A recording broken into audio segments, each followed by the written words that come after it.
पावा, सुर दुर्लभ सदग्रंथ गावा। देवताओं को भी ये मानव शरीर दुर्लभ है कि वो भी चाहते हैं मनुष्य शरीर मिल जाए। तनो तजौ न तन निज इच्छा मरना, और तन बिन भजन वेद नहीं भरना। बिना इस मनुष्य शरीर के भगवान का भजन नहीं हो सकता। और इसीलिए महात्माओं ने कहा, क्यों भटकता फिर रहा तू ऐ तलाशे यार में, रास्ता सहरग में है दिलबर पे जाने के लिए, उस मालिक के पास जाने के लिए रास्ता हमारे आपके अंदर से गया हुआ, हमारे आपके अंदर से गया हुआ। अरे एक सबरी थी, हम बड़ी बड़ी कोठियां बनाते हैं, उसी में मंदिर बना लेते हैं, सोने की थाली सोने की आरती, इससे कहीं भगवान मिलेगा? ये अहंकार और घमंड बोल रहा है। अरे उठा करके इतिहास देख लो, कौन सा हनुमान जी के कोठी और बंगला था, लेकिन उस राम और सीता यानी अपने आराध्य को यहीं पर बैठा लिया था। अरे वो सबरी जो बचपन में शादी के लिए, बाल विवाह उस समय होते थे, बचपन में शादी कर दी जाती थी, और बचपन में जब शादी उसकी तय हुई तो 2-3 दिन जब रह गए, पशुओं की तमाम सारी आवाज आने लगी बाहर से, तो उसके दिमाग में हुआ कि आज तक तो ऐसी आवाज आई नहीं, चल करके देखते हैं बाहर हो क्या रहा है। बाहर घर से निकल करके देखा तो तमाम सारे जानवर बंधे हुए थे। बाप से पूछा, पिताजी ये जानवर किस लिए हैं? तेरी शादी हो रही है, तमाम नातेदार रिश्तेदार आएंगे, उनकी आओ भगत में इन जानवरों की बलि चढ़ाई जाएगी और उनको खिलाया जाएगा।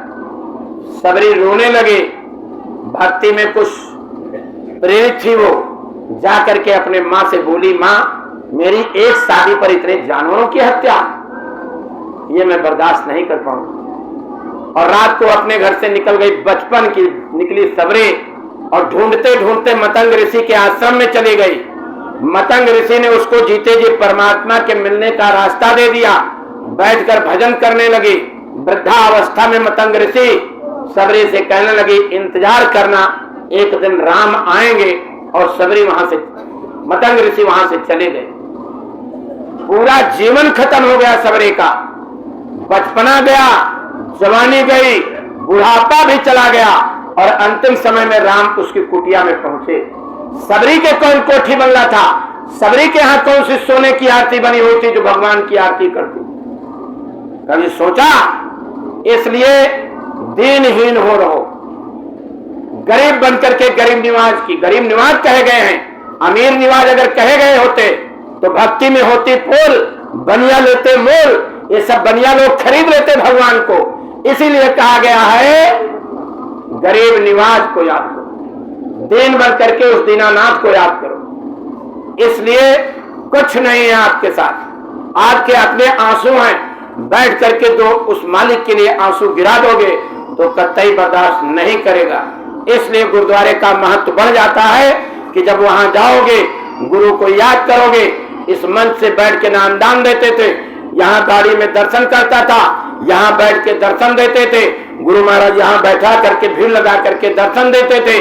बरबस आंसू आंख से निकल आए तो गुरु कभी बर्दाश्त नहीं करता है।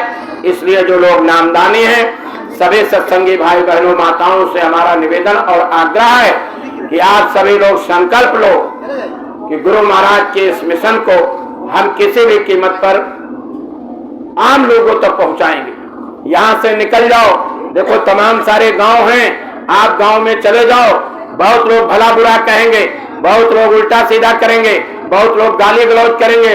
हाथ जोड़ करके आप अपनी बात कहते रहो, समाज में अच्छे लोग भी मिलेंगे, समाज में अच्छे लोग भी मिलेंगे। हमने वो दौर देखा है जब देश के अंदर इमरजेंसी लगी थी, बाबा जी को हमने नहीं देखा था, हमारे बड़े भाई नामदानी जरूर थी, लेकिन जब देश के अंदर 9 दिसंबर 76 को सत्याग्रह हुआ, उस सत्याग्रह में भागीदारी हमारी भी हुई और हम भी 2.5 महीने तक जेल रहे, मारपीट भी हुई हमारे साथ, सब कुछ हुआ।